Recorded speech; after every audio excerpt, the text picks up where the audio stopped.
Kapur's mother bird came to bring food in the form of green grasshoppers for baby birds to eat.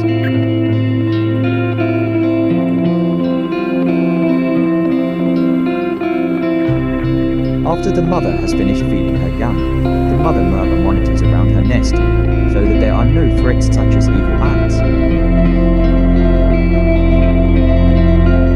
This nest is an old nest that was abandoned before and now comes back to lay eggs.